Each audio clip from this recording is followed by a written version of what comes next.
Hi, this is MIcornus Phokane, the leader and the founder of Church Governance Solutions. I want to deal with a very important topic, particularly when your church is growing and new members are coming in. So, how to deal or handle new members in your church? Because it's very important to know how to handle your new members from the word go. Because if you don't handle them right, you might actually see them for the last time as they've just arrived right now. And many churches, you find people that come in now, and the following week you don't see them anymore. And some even go to an extent of becoming new members. But because of the first impression lasts long, and how you handle them in the beginning becomes then very important because it actually determines whether they're going to stay or leave. And that's the reason why we deal with this topic, to speak about how do you handle new members in your church, which is very important. The first thing that I want to start with today is you need to have clear systems to identify new people. Because if your church is growing, you're gonna see people coming and going. You're gonna see different faces coming and going. And there are those that will take a decision to become members. But it's very important for you to have clear system of how do you then identify who's new in the church. How do you identify who is actually becoming a new member in the church? Because if you don't have proper systems in place, you are actually going to miss out on even just identifying them. And if you are finding it difficult to identify new members, you're basically not going to be able to handle them either, because you need to identify them first. You need to know who's a new member. You need to know who is actually taking an intention of becoming new member by maybe completing a form, if you're having a form. And then that could be one of those things that needs to be in the system. So the system is very important, therefore, that you put up a proper system of tracking new people, tracking new arrivals. In fact, from visitors to people that decide at the end of the day that they want to be members of the church. Remember, there are those that will come as visitors, but visit a little bit more for several Sundays. And after visiting for quite a while, they might decide, some of them, that I want to be a member. And when they decide that they become a member, it's very important that you've got a system that will capture that, the system that will identify just there at that point, so that you're able to know how to handle them. Now, the second thing is you do background check for the sake of involvement, because there are those people that are coming from different churches. Some are coming dubiously because they've actually moved from their churches because there are scandals maybe behind them, or there are things that they've done that are against the principles of the Word of God from the churches where they're coming from. They could have actually moved from the churches where they are because of rebellion. And based on that, you need to do background check and know who this member is and where they're coming from. And it's very important to know that when you know where they're coming from, you are able to communicate with those people in that church to know the profile of this particular individual. Because there are those that may not be able to share to you what is the background. And this is very key, because when you know the background and profile of the person, you are able to know how to deal with them as members of the church. Because they might be having some struggles that you need to help them with. They might have actually moved from the previous church because of rebellion, as we've said. And if it is because of that, you're going to need to handle that first and deal with them regarding that, in the sense of counseling and sort of encouraging and maybe teaching them some of the things that they could actually overcome what they're going through, which is a challenge of their lives. And because of that, then you need to build these particular individuals to fit the profile of the church where you are. Because you're not going to just start hitting the ground running and involving people who are not actually standing right yet, who are not actually emotionally okay, who are not spiritually actually at the right place. Because it's very important to do background check of individuals at that level, emotionally, spiritually, and even physically, because there are those people that go through a lot in their lives. And I want to challenge you today and say, when people come in your church, it's very important for you to profile them. It's very important for you to sit down with them and have a chat with them and find out from them actually, why do they choose your church? Where are they coming from? And what is the background of their Christian life? When were they born again? And of course, how matured are they spiritually as well? Because that becomes very, very key in knowing when to involve them or whether to involve them at all or not. Because that's very important, because you don't just involve everybody in the programs of the church.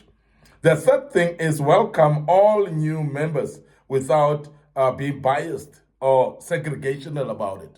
Because there are times when you see new members and you start judging them by their physical appearance. And that's totally wrong, because is that not reflecting the children of God? And if you're going to welcome people, don't be biased about them.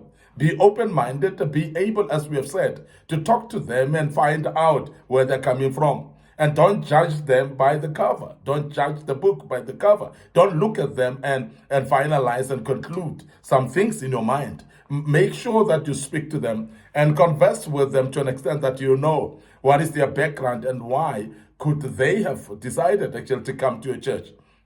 That's very important, because it is better to hear from the horse's mouth, to hear from the very same individual, than to pick up gossips around them.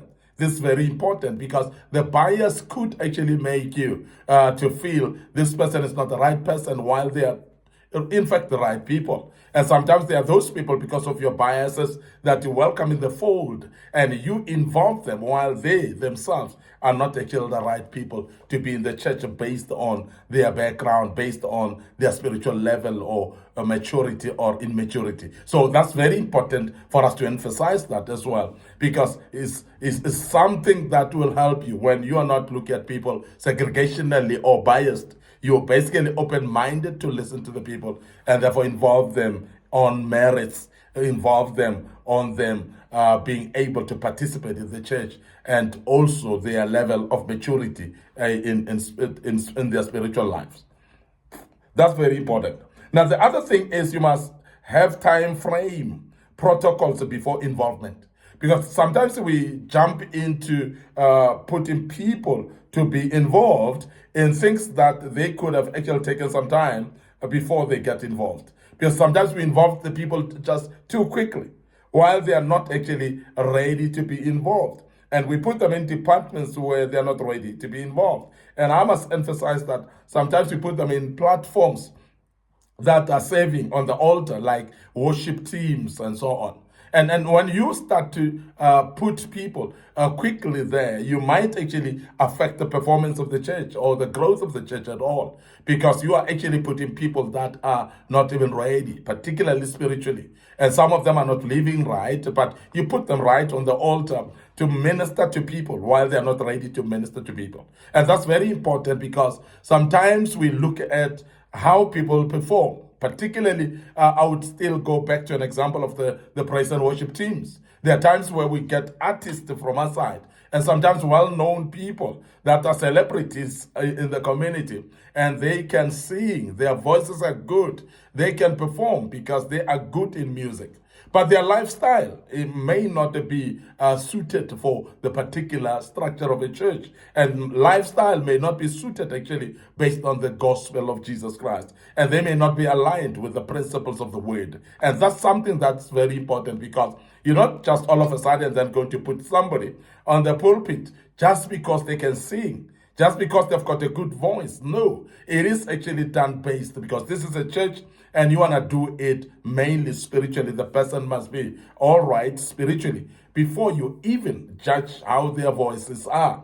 And that is the problem that we have in the churches. We have seen people becoming board members just because they are actually known figures or famous people in the community, or they are people of high status in the community, and they are being put to become board members of a church just because he's a lawyer, just because this person is a doctor in the community, just because the person is a known politician in the community, you put them up there to become board members. And that cannot be, because this is a church, by the way. It's not just a common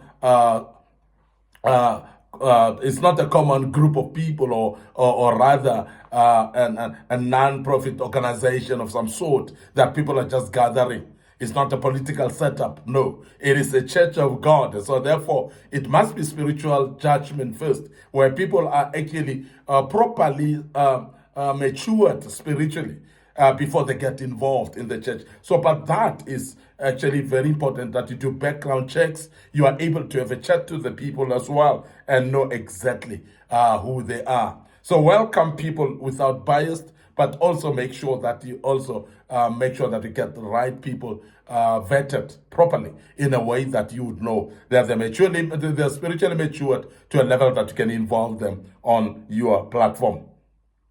It is very important to clearly identify their gifts and their talents as well. Because if you're going to involve people, you definitely need what is their gifts, what is their talents. And if it's talents that needs to be shaped first, it's very important to know them so that you can shape them, you can actually mature them and grow them within the knowledge or within the confines of the church, whereby they can be in line. So mentor them into their gifts and make sure that you assist them with provision of platform for them to grow their talents and their gifts, and that is going to benefit the church that way. So therefore, it's very important to know the talents and the gifts of the people, because you will be able to utilize them in the church based on your knowledge that you have about them. Now, you need to also involve them according to their gifts and talents. You don't just put people in any departments, but you must align them to what they're gifted in, because that's where it is going to benefit the church much more, when you are able to align the people with their gifts, because people are going to perform better, or they're going to contribute better towards the growing of the church based on their gifts. And you know that it is better to allow a fish to swim in water, because that's where they are specializing in. And there are those that have got gifts. If there are people that are having gifts in music, put them there. And if you're having people that are gifted in talking or articulating speeches, these are the people that could put them in announcements or in public speaking in the church. So it's very, very important that we emphasize that, because the gifts of the people should align with where you allocate them in the church. We want to end up here today. Your host, MIcornus Phokane. I'm the leader and the founder of Church Governance Solution. Remember, we are what we are doing is here we are restoring godly order in the house of the orderly God. And we do it through teaching in this type of a platform. The church leaders, pastors, and board members of churches as well, so that we can be able to run our churches more effectively and more spiritually as well. But before we go right now, I want to make you aware of our social media platforms. Our Facebook page is Church Governance Solutions.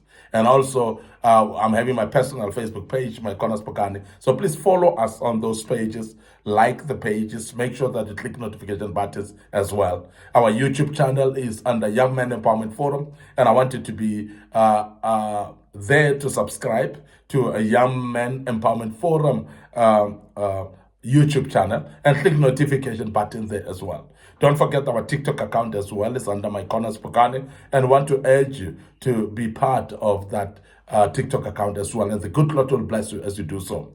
Until we meet again with another topic, may the good Lord bless you, and allow me to check out right here and say cheers for now.